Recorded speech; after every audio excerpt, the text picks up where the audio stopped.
Yes, ikaze kuri mwese makuru yo kuri uyu munsi turi kuwa gatatu ni tariki 10 z'ukwezi kwa 9 muri uyu mwaka 2025 ikaze kuri mwese muri aya makuru yagiye kwicano kwibanda muri Republika Iharanira Demokarasi ya Kongo muri teritwari ya Masisi muri Kivu y'Amajyaruguru muri Republika Iharanira Demokarasi ya Kongo. Turabwira ko rwanye bene za Sarambwe bigaruriye agace kabibwe, ikindi kandi abarwanye bene za Sarambwe bakaba banigaruriye agace ka Apinga. Ibi byose turaza kubyinjiramo ku buryo burambuye. Turabwira kandi ko muri Kivu y'Amajyepfo harasiwe drone y'abarwanyi bo ku ruhande rwa leta ya Kongo, ikaba yarije mu bice bituwe n'abanyamurenge, ikaba yarashwe rero n'abarwanyi batwirwaneho. Turaza kandi kunyarukira muri teritwari ya Rubero ni muri Kivu y'Amajyaruguru muri iki gihugu cy'abakongomani. Tubabwire ko mukomando wa FARDC yarashe umuntu bivugwa ko ari umugore wese. Byatewe n'iki? Ibi turaza kubyinjiramo ku buryo burambuye. Turababwira kandi ko Mikenye FARDC, igisirikare cy'u Burundi FDNB na FDLR bahahuriye n'uruva gusenya. Byagenze gute? Ibi nibyo mukanya turi burambure. Mu mujyi wa Uvira kandi turabwira ko abarwanyi b'intare za Sarambwe bagabweho ibitero mu bice bya Runingo. Byifashe gute kugeza ubu ngubu? Ese ni bande babigabye? Makuru aravuga ko ari uruhande rurwanira leta ya Kinshasa bongeye kugaba ibitero ku barwanyi b'intare za Sarambwe muri ibi bice. Se magingo yabyifashe gute? Ibi byose turaza kubibagezaho ku buryo burambuye. Turaza kandi kugaruka ku nkuru irebana n'abantu bishwe ejo, bishwe na ADF muri teritwari ya Ituri. Kugeza ubu abarwanyi ba ADF bamaze kwigamba ko ari bo bishe abantu, ndetse ngo bakaba barishe basivile bagera ku 100 bose bari mu kiriyo. Ibi byose turaza kubyinjiramo ku buryo burambuye. Niba bamaze kugera hano rero ngiye kuguha ikaze, ariko nkubwira ko n'ubundi nkigusaba gukora like. Niba bamaze kugera hano birumvikana ndagusaba gukora like. Niba ari bwo bwa mbere ugeze hano ndagusaba gukora subscribe. Ugiye gukora subscribe nakwibutsa kandi no kwibuka gukora kuri ako kantu kameze nk'inzogera, no kugira ngo amakuru ajya kugeraho kandi ubutaha ntugashakisha amakuru ahubwo twe tugiye tuyakoherereza. Hanyuma rero ikindi nakubwira nuko n'ubundi turacyakwibutsa tunagusaba ngo ubishoboye gusangiza izi nkuru inshuti n'abavandimwe bawe batandukanye. Nabyo ni umusanzu uba uduhaye, ariko kandi unawuhaye abandi kubera yuko amakuru agera kuri bose. Reka tubigenze gutya rero mu kanya ngaruke twinjira muri aya makuru ku buryo burambuye. Ani ku Ibendera TV nitwa Umukada.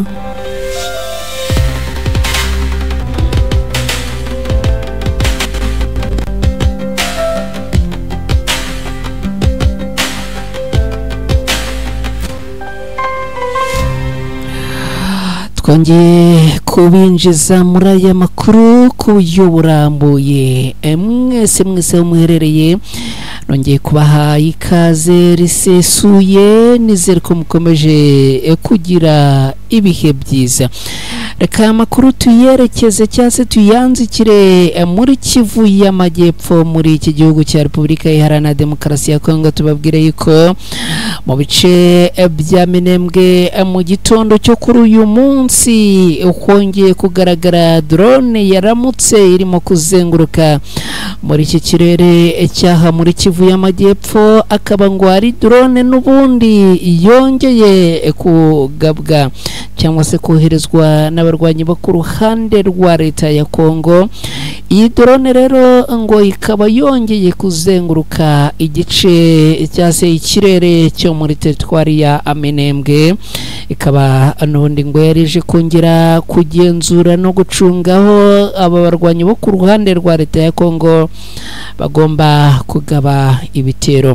Mumaze kubimenyera, bimaze igihe twarabivuze inshuro nyinshi aha muri Kivu y'Amajyepfo, by'umwihariko muri ibice bituwe n'abaturage bo mu bwoko bw'abanyamurenge. Hamaze igihe kinini cyane haza drone ikaza kwirirwa igenzura ikirere, hanyuma abwacya hakaramukira amasasu menshi bagahita abahagaba ibitero biremereye. Biravugwa rero ko iyi drone ngo yarije gucunga no kugenzura aho ibirindiro by'abarwanyi batwirwanaho biherereye, ariko kandi ngo inagenzura uburyo situation yifashe muri bice byo mu Minembwe. Hanyuma rero ngo abakaba bateganyaga kubyukiriza amasasu ateye ubwoba muri ibi bice. Amakuru aturuka aha muri Minembwe rero aravuga yuko iyi drone yerekejwe ahangaha barwanya batwirwanaho baje kuyihanura kugeza magingo yangaya ikaba yahanuwe. Ubwo niba ku munsi w'ejo izakurikirwa n'ibitero nk'uko byari bisanzwe, niba abari bugiremo akikango kuko niba iyi drone yarashwe nabo bashobora kuraswa, ibyo ubwo nukuza kubitegereza. Gusa icyo nakubwira nuko iyi drone yo yamaze guhanurwa butuvugana. Ngibyo rero ibyo twagarukaho aha muri Minembwe. Ariko tukiraha muri Minembwe, reka amukanya nze kuza tugaruka muri Mikenke turebere hamwe uko FARDC igisirikare cy'u Burundi na FDLR baje guhura n'uruva gusenya. Ku munsi w'ejo twabwiraga yuko hagabwe ibitero, ariko abarwanya bo ku ruhande rwa leta ya Kongo bakaza gusubira inyuma muri ibice bya Mikenke. Uyu munsi nabwo biravugwa yuko abasirikare ngo bongeye kugaba ibitero, ndetse ibintu ngo ntibyaje kuborohera. Mu kanya turabigarukamo, ariko nyemerera tubanze twerekeze muri teritwari ya Masisi. Masisi ni muri Kivu y'Amajyaruguru muri Repubulika Iharanira Demokarasi ya Kongo. Tubabwire ko abarwanyi b'intare za Sarambwe bongeye kwigarurira agace ka Bibwe. Ku munsi w'ejo ku wa kabiri tariki 9 Nzeri muri mwaka w'2025, umujyi muto wa Bibwe ni muri sheferi ya Bashari muri teritwari ya Masisi muri Kivu y'Amajyaruguru muri Repubulika Iharanira Demokarasi ya Kongo, wigaruriwe n'abarwanyi ba AFC M23. Nyuma y'imirwano ikaze yabaye muri ibi bice hagati y'abarwanyi b'intare za Sarambwe n'inyeshyamba za Wazalendo. Nkuko amakuru aturuka muri aka gace bitangaza ngo inyeshyamba za AFC M23 na Wazalendo ngo zari zimaze iminsi ibiri zirwanira muri aka gace, ibintu byarabaye mbiri, ariko ku munsi w'ejo ibintu bikaba byaje gusobanuka. aho n'ubundi byarangiye aka gace kari kamaze iminsi gahanganirwamo n'impande zombi, abarwanyi b'intare za Sarambwe bamaze kukigarurira. Kugeza ubu tuvugana, umubare w'abiciwe muri iyi mirwano nturamenyekana, umubare w'abakomerekeye muri iyi mirwano nturamenyekana, umubare w'abafashwe matekwa nturamenyekana. Gusa ariko amakuru aturuka muri ibi bice avuga yuko ngo ubwoba bwari bwinshi, ndetse ngo abaturage bahungiye mu bihuru bitandukanye.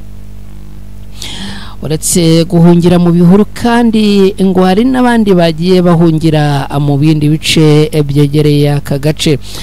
Kwigarurira aka gace ka Bibwe ku ruhande rw'abarwanyi b'intare za Sarambwe rero kwatumye irushaho kwagura, aho igenzura muri iki gice cya Masisi, aho iyi mitwe itandukanye y'inyeshyamba isanzwe irwanira bya hato na hato. Hari hashize amasaha agera kuri 48 umuyobozi wa grupoma ya Kisimba ni muri teritwari ya Warikare, agace gaturanye na sheferi ya Bashari muri teritwari ya Masisi, aburiye ko abarwanyi b'intare za Sarambwe bashaka kwagurira aho bagenzura mu mujyi wa Pinga. Yahamagariye abashinzwe umutekano guhagarika abarwanyi b'uyu mutwe ngo batagera mu duce dushya tutarafatwa. Hari amakuru avuga ko abarwanyi b'intare za Sarambwe kandi ngo bamaze kugera muri santere ya Pinga nyuma yuko nubundi bamaze iminsi barwanira muri bice byo muri teritwari ya Masisi, ndetse ku munsi w'ejo twabwiye yuko ngira ngo ni ku munsi w'ejo bundi twabwiye ko abarwanyi b'intare za Sarambwe bigaruriye n'utundi duce twinshi muri teritwari ya Warikare muri Kivu y'Amajyaruguru muri Repubulika Iharanira Demokarasi ya Kongo.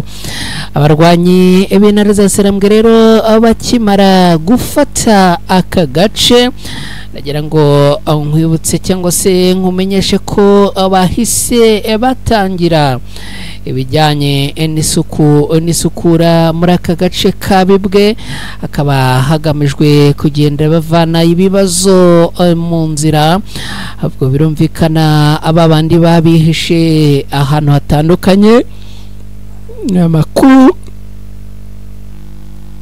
Makuru aravuga ko rwose hatangiye imikwabo yo kugenda babavumbura intwaro ziba zijugunywe hirya no hino, ibisasu biba byagiye bitegwa. Ibi rero nibyo bikomeje gutuma abarwanyi b'intare za Sarambwe iyo bafashe ibice bahita abatangira ibikorwa by'isuku ni isukura. Aho rero hari muri teritwari ya Masisi muri Kivu y'Amajyaruguru muri iki gihugu cya Repubulika Iharanira Demokarasi ya Kongo. Reka noneho twerekeze muri teritwari ya Rubero, naho ni muri Kivu y'Amajyaruguru muri Repubulika Iharanira Demokarasi ya Kongo.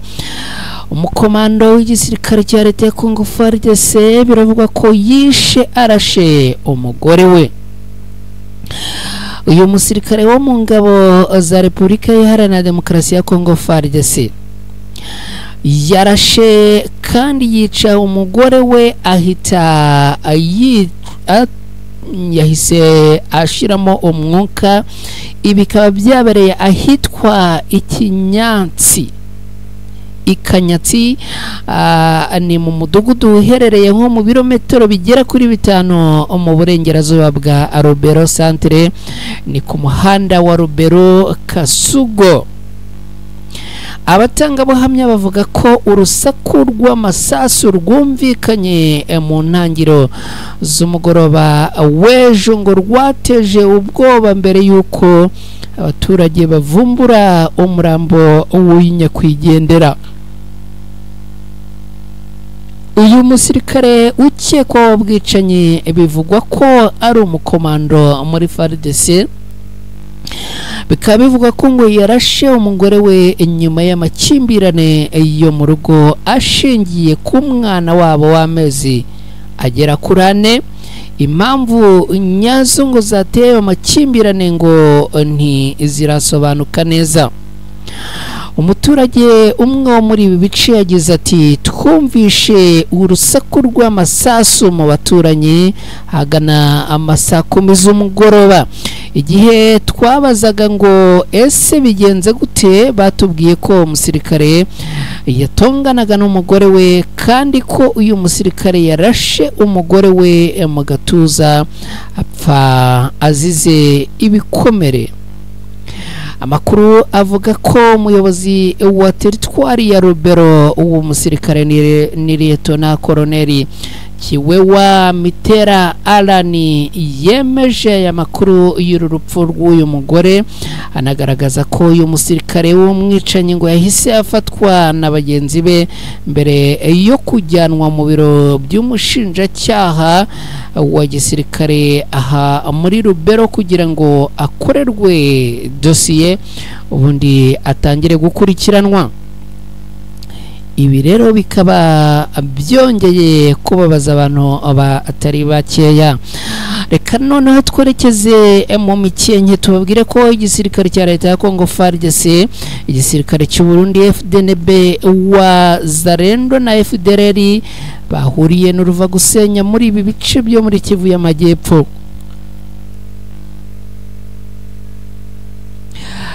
Amakuru avuga ko ihuriro ry'ingabo zirwana ku ruhande rwa leta ya Kongo zahuriye n'akaga mu gitero zagabye ku Banyamurenge no ku birindiro by'abarwanyi ba Twirwaneho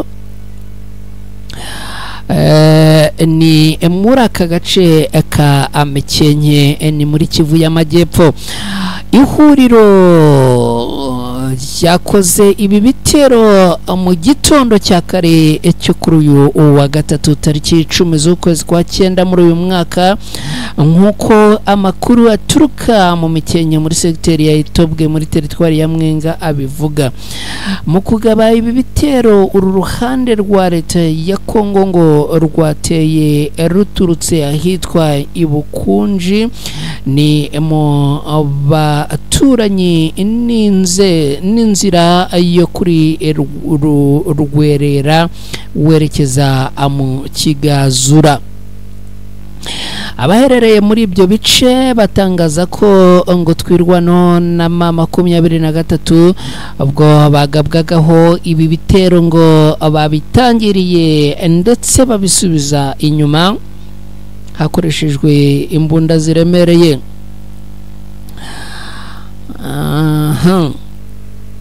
Umwe mu baturage uherereye muri ibi bice agira ati, uruhande rwa leta ya Kongo rwamaze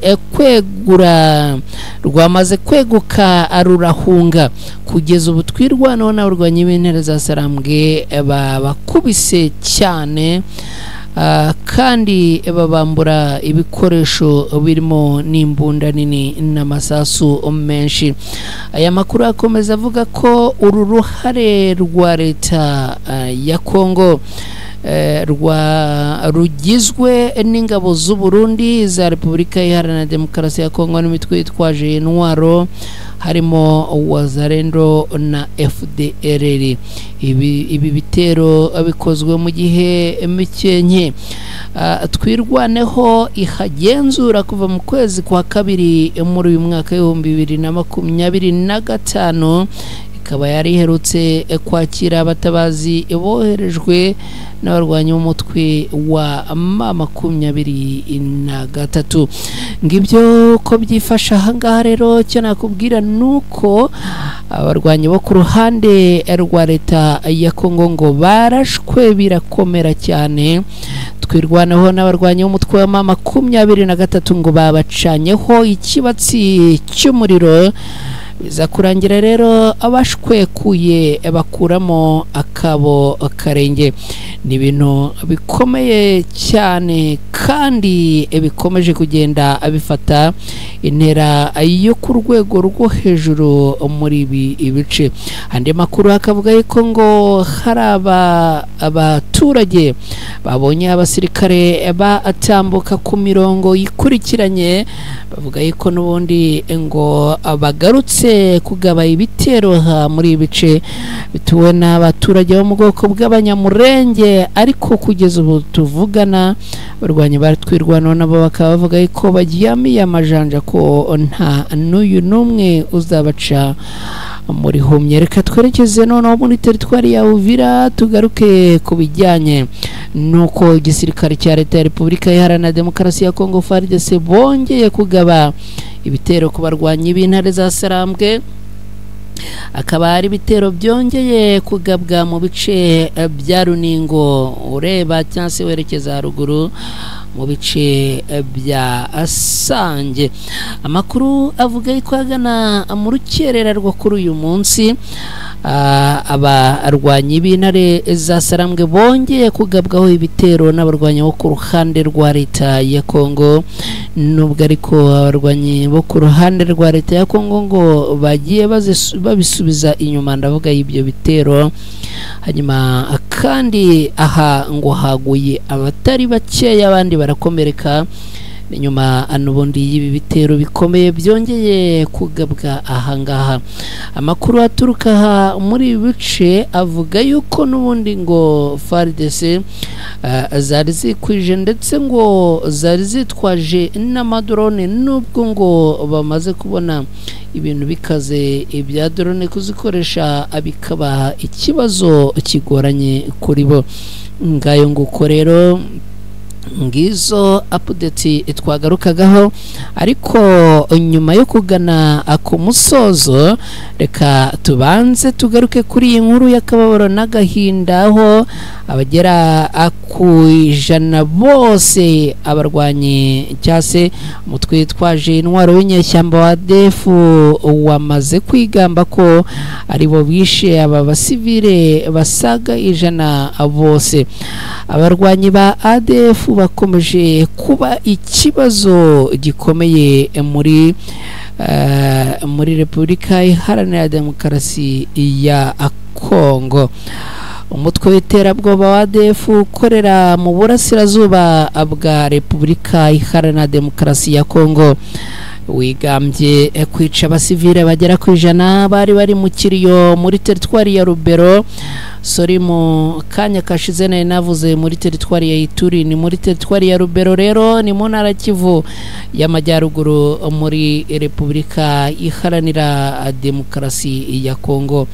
Aba baturage biciwe mu mudugudu wa Ntoyo hafi y'agace k'ibirombe bya Mangure Njipa. Ibirombe na gace k'ibirombe ka Mangura Dipa ni mu ijoro ryo kuwa 8 muri uyu mwaka turimo 2025 muri uku kwezi kwa 9, nk'uko ngo byemejwe n'umuvugizi w'ingabo za Repubulika Iharanira Demokarasi ya Kongo. Kugeza ubu ngubu rero inzego zibanze zikaba zemeza ko koko uyu umuntu yishwe. Aba bantu ngo abagera ku 100 ngo bishwe koko na ADF. Ibintu rero bikomeje kubabaza abantu kubera yuko aba bantu bose ni abantu benshi, abantu bagera kuri 80 na kuzamura kugeza ku bantu 100 n'abantu benshi. Gusa ikinyamakuru gikoreshwa n'uyu mutwe kikaba cyagize kiti abakristo 100 b'abanyekongo biciwe mu gitero muri Rubero mu burasirazuba bwa Repubulika Iharanira Demokarasi ya Kongo. Ngibyo uko ibintu byifashe kugeza ubu. Abantu abagera ku 100 bose n'umubare w'abantu benshi. Makuru rero akavuga yuko izi ADF zamaze kwigamba ko arizo zakoze iki gitero cyaguyemo abantu 100. Ngibyo rero reka atugane ku musozo w'aya makuru twaramburaga muri aya masaha. Nizere ko mukomeje kugubwa neza, nizere ko mukomeje kugira ibihe byiza. Abagiye mu kazi mugira akazi keza, abagiye mu zindi gahunda namwe muhaye kandi muronke. Imana ibane namwe.